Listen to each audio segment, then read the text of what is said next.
All right, today we are diving into one of the most wonderfully strange novels you'll ever come across.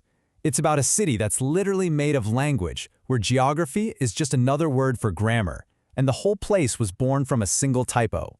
Let's get into the world of the Interpolated City and the remainder. So right out of the gate, we get this. The city, Vellum, isn't really a city at all. It's a problem.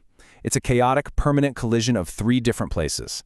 And that one sentence, well, it tells you everything you need to know about the kind of world we're stepping into. It's all about negotiation and overlap. Okay, so a city made of words, where grammar is geography. How does a place like that even work? Let's break down the very foundation of Vellum, because the laws of physics here are basically just the rules of language. Get this. The entire city exists because of one cosmic linguistic screw-up. Someone somewhere mistranslated the word sovereignty, and that single error basically ripped a hole in reality, pulling three totally different cities together. We're talking Babel under static, palimpsest on margin, and carcery of the possible. And now, they're just stuck, fused together forever. So, how do we make sense of a world this abstract? Well, that's where our main character, Senna comes in.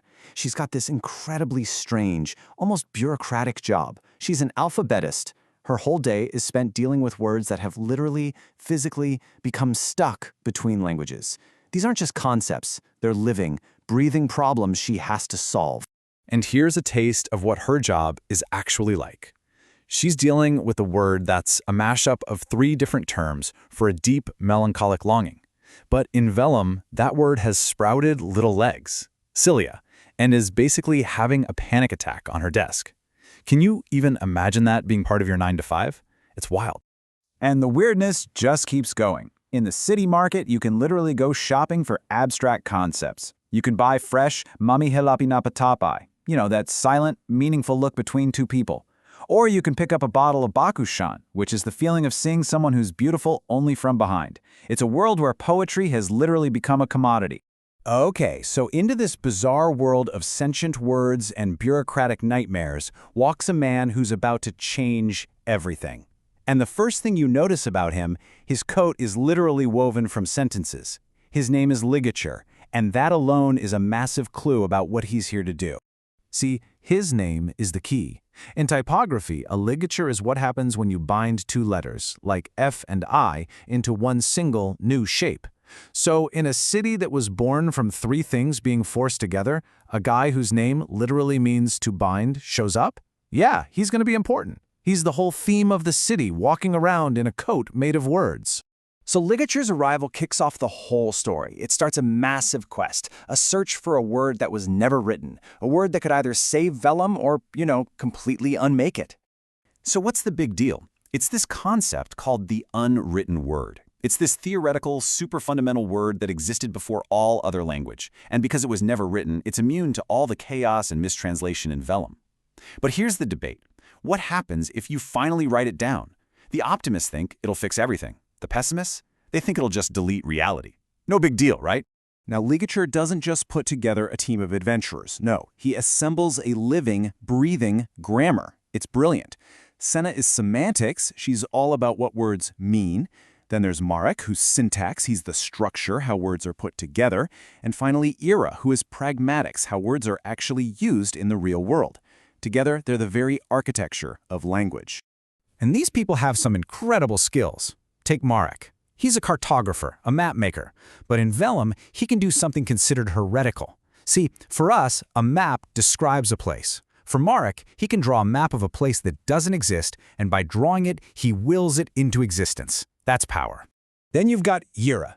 She's a keeper of things that don't quite fit, things that exist in the spaces between concepts. She looks after creatures like the oxymoron owl and the paradox fish, and the irony is, hiding in plain sight in her own collection, without her even knowing it, is a living piece of the very unwritten word they're all desperately trying to find.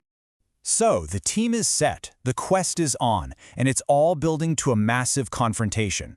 But this isn't going to be some big fight with explosions, oh no. This is a philosophical showdown. It's a debate about what stories are for, what meaning is, and the very fabric of reality itself. Which brings us to the big question the whole story is asking, and it's asking you too. What actually happens when a story is finished?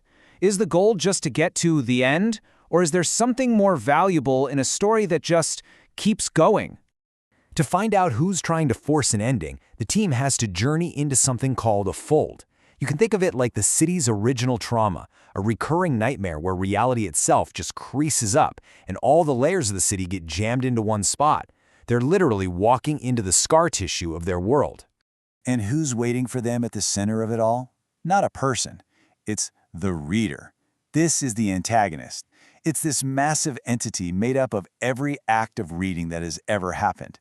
It's the text that reads back, and its only goal is to get rid of all ambiguity, to make everything in the universe perfectly, finally, and permanently understandable. And right there, that's the conflict. On one side, you have the reader, who wants completion. It wants a world that's stable, fixed, and clear, but also completely dead, where every word means just one thing. And on the other side, you've got our team, fighting for the opposite, the unwriting. They want a reality that's a constant conversation, a beautiful, creative, and sometimes messy crisis that never ends. This one exchange just sums it all up perfectly. The reader calls its goal peace and ends to all the messy negotiating of meaning. But Marek looks right back at it and says, no, that's not peace. That's death. Death for everything that exists in that beautiful, complicated space between interpretations. The stakes couldn't be higher. So how do you even resolve a fight like that? You can't just punch your way out of a philosophical problem. Well, the solution they come up with is absolutely beautiful, and it changes Vellum forever. And here's the brilliant twist. They don't defeat the reader. They don't destroy it. They convince it to change its very purpose. They persuade it to not finish the word, but to never finish it, to engage in the unwriting. This eternal process of always writing the word but never, ever getting to the final period. And this choice completely transforms the city. Those traumatic folds, those scars from its birth, they stop being a crisis. Instead, they become a rhythm. It's like the city is finally breathing, inhaling and exhaling. It's no longer just existing. It's constantly becoming. And this quote right here, this is the heart of it all. It reframes the entire idea of a goal. Success isn't this final thing you achieve. It's not mastery. It's the practice. It's what you do every day forever. The point isn't to arrive at the destination. The point is to just keep going. It's such a profound idea for art, for life, for, well, everything. And then, in the final moment, the book turns and speaks directly to you, the person holding it. The very last thing it asks is for you to not finish. Don't close the book and put it on a shelf as something that's done.